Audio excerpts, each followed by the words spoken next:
Nah, tapi muncul pertanyaan, tahun ini itu kan kita nggak bisa melihat nilai UTBK-nya terlebih dahulu gitu ya. Kita langsung mendaftar dan memilih jurusannya di satu waktu yang sama, itu gimana? Halo teman-teman semua, saya Visa Geraprana. Oke, jadi di vlog kali ini aku bakal sharing dan cerita kepada teman-teman semua gimana dulu perjuangan aku waktu masuk ke kampus aku sekarang. Oh ya, sebelumnya maaf kalau di luar ribut karena di luar banyak kerjaan gitu ya. Jadi aku di dalam dan pakai mic dan semoga suara aku masih bisa terdengar jelas dari situ. Oh ya, buat yang belum subscribe channel Visa Geraprana, jangan lupa subscribe dan like dan share karena aku bakal upload video-video yang lebih menghibur dan lebih edukatif tentunya. Oke, langsung saja aku bakal cerita ke teman-teman semua. Jadi sebelumnya tujuan aku bikin vlog ini adalah karena banyak teman-teman kelas 12 itu yang tanya ke aku gitu loh, di zaman-zaman corona seperti ini kan agak susah gitu ya, apalagi sistem UTBK-nya aja udah diubah ya, zaman-zaman aku aja tuh diubah gitu loh, zaman tahun 2019 karena aku lulus 2019 gitu ya. Itu pun udah diubah dari SBMPTN jadi UTBK gitu loh. Nah, ke 2020 itu diubah lagi. Kenapa? Karena ya COVID-19 seperti ini ya kita nggak tahu gitu ya. Akhirnya banyak teman-teman aku yang kelas 12 tuh pada bingung akhirnya pada chat aku di WA, di Instagram dan sebagainya gitu ya. Tanya ini enaknya gimana, karena pemilihan jurusannya pun langsung berbarengan dengan pendaftarannya begitu.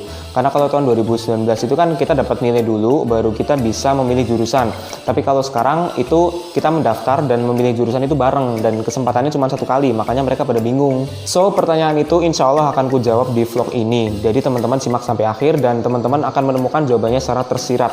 Oke, sebelumnya aku mau cerita dulu dari awal SNMPTN, SBMPTN hingga aku masuk UI melalui jalur mandiri yaitu SIMAK UI gitu ya. Jadi ceritanya dulu waktu SNMPTN itu aku bener-bener nggak tahu pengen masuk jurusan apa di kampus mana, itu bener-bener aku nggak tahu ya. Jadi aku tuh abstrak banget pada saat hamin berapa SNMPTN tuh, aku tuh bener-bener nggak tahu masuk jurusan apa gitu loh. Sampai pada akhirnya ada satu orang guru aku yang merekomendasikan aku untuk daftar teknik industri karena dia merasa aku cocok di situ. Nah kemudian aku nekat aja tuh ambil teknik industri dan aku pun akhirnya browsing-browsing tentang teknik industri itu apa dan aku rasa itu cocok juga buat aku gitu ya. Dan kebetulan aku juga suka banget matematika. Jadi dari SMP hingga SMA tuh aku sering berkutik dengan matematika gitu loh. Akhirnya aku memilih opsi 2-nya tuh pengen jurusan statistika. Dan entah kenapa apa yang terjadi, senekat-nekatnya aku nekat, akhirnya aku pilih kampusnya itu opsi 1-nya UI, opsi 2-nya IPB. Jadi aku milih teknik industri UI itu di opsi pertama dan statistika IPB itu di opsi kedua. Entah kenapa aku bener-bener nekat dan kayak nggak ngaca gitu ya.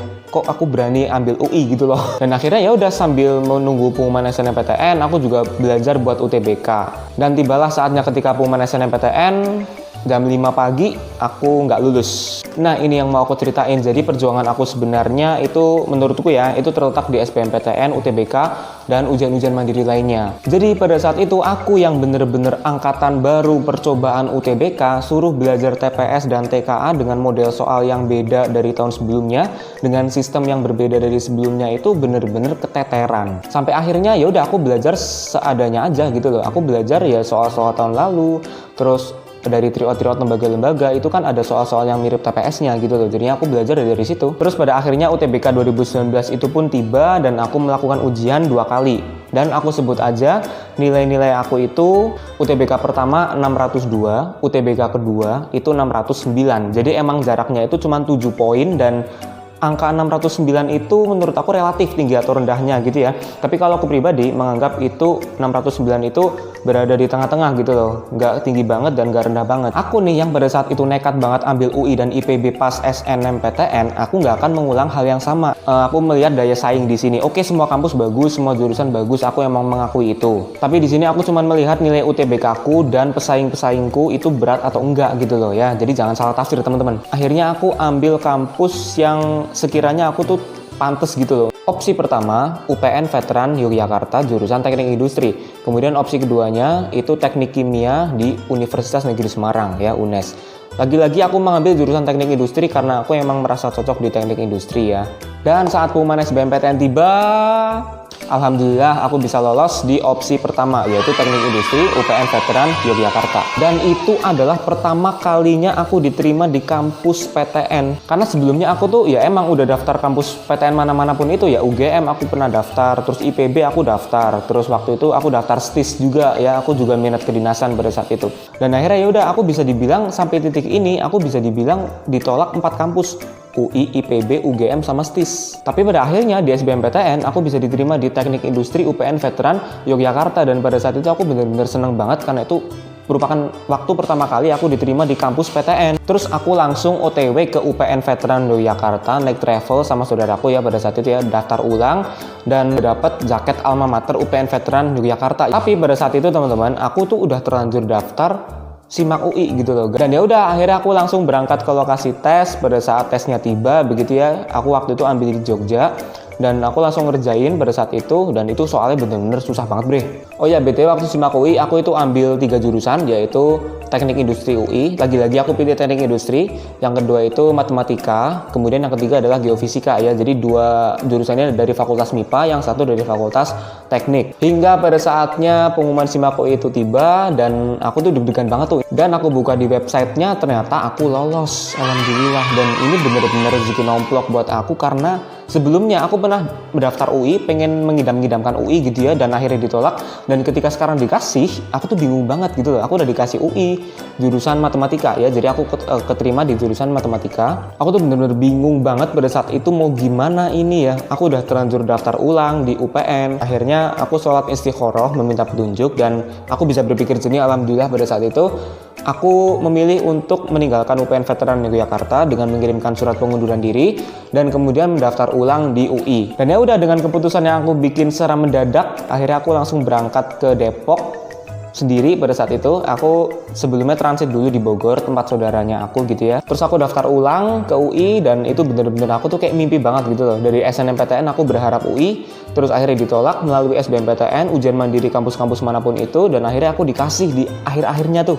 Nah kemudian seiring berjalannya waktu, setelah aku menjalani ospek, setelah aku menjalani kegiatan awal mahasiswa baru, aku makin bisa beradaptasi di UI, dan aku alhamdulillah bisa nyaman di jurusan aku, bisa nyaman di lingkungan aku, dan bisa nyaman di kampus aku. Oke, jadi sekilas itu cerita aku gimana cara aku masuk UI, gimana bisa aku masuk UI. Ternyata melalui banyak banget rintangan, dan aku harus ditolak UI dulu baru aku bisa dapat UI. Dan di sini tuh aku belajar kalau kita emang pengen sesuatu itu bener-bener harus kita kejar terus, harus kita usahain terus. Dan kalau misalkan kita nggak dapat pun, kita bakal dikasih yang lebih baik untuk kita gitu loh. Barangkali yang kita mau itu bukan yang terbaik. Oke, sekarang kita langsung ke topik awal yang tadi, gimana cara teman-teman buat milih jurusan di zaman-zaman pandemi COVID-19 seperti ini. Yang jelas di sini aku tetap takut buat berbicara gitu ya, karena sistem UTBK-nya aja udah beda gitu loh. Dulu masih ada TKA, sekarang udah nggak ada TKA. Itu kan bener-bener kontras banget kan. Jadi akhirnya teman-teman belajar TPS doang. Ini aku sebutin dari pengamatan aku, itu ada beberapa kemungkinan yang akan terjadi di UTBK tahun 2020 ini. Karena kita cuma ngerjain TPS doang, itu artinya peluang anak-anak untuk mendapatkan nilai tinggi itu semakin gede. Dan persaingannya pun semakin ketat gitu loh. Ada temanku anak kelas 12 yang bilang dia pengen pilih jurusan yang sekiranya itu dia cari aman gitu ya, dan dia berpikir kalau misal pada tahun ini semua orang pada cari aman, gimana saingannya bakal lebih tinggi gitu kan. Tapi di lain sisi kalau dia pilih jurusan yang tinggi, kampus yang tinggi, itu dia takut bakal keterima atau enggak dengan kemampuannya yang terbatas. Karena kita bener-bener nggak bisa menebak apa yang akan terjadi pada saat penerimaan gitu loh. Kalau misalkan kita ambil jurusan yang katakanlah di bawah gitu ya, nanti kita takut orang-orang pada pilih jurusan itu semua gitu loh, karena mereka pada cari aman. Kalau misalkan kita pilih jurusan yang agak di atas katakanlah, itu kita bakal takut keterima atau enggak dengan nilai kita yang segitu, dan jurusan itu pun juga terkenal jurusan yang sulit misalkan. Jadi bener-bener dilematis banget keadaan yang seperti ini gitu ya. Jadi mungkin solusi dari aku itu, aku tetap pengen realistis. Aku kalau jadi kalian itu pengen tetap realistis. Dengan artian apa? Dalam artian aku tetap menyesuaikan kemampuanku gitu loh. Aku tetap sadar kemampuanku seberapa, dan itulah jurusan yang akan aku pilih. Nah tapi muncul pertanyaan, tahun ini itu kan kita nggak bisa melihat nilai UTBK-nya terlebih dahulu gitu ya.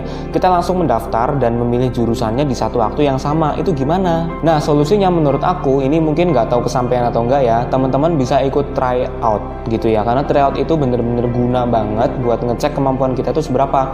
Dengan tryout kita bisa mengerti nilai kita, dan tentunya kita bisa tahu jurusan yang kita pilih itu sederajat nggak sih sama kita gitu loh. Kita tuh pantas nggak sih milih jurusan itu, atau ketinggian atau kurang tinggi, atau beneran pantas kita di situ.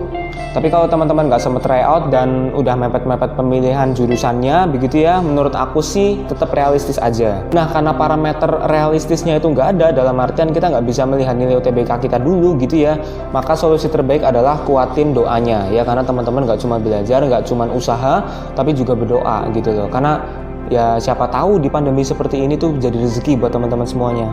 Karena setidaknya menurut aku kita bisa diterima dulu di satu kampus gitu loh. Perkara kita mau mengejar apa yang kita mau, itu kita bisa ikut ujian mandiri, kita bisa ikut ujian-ujian yang lainnya. Jadi pilihlah jurusan SBMPTN yang setara dengan kemampuan teman-teman semua. Kemampuan teman-teman seberapa ya teman-teman yang tahu gitu ya.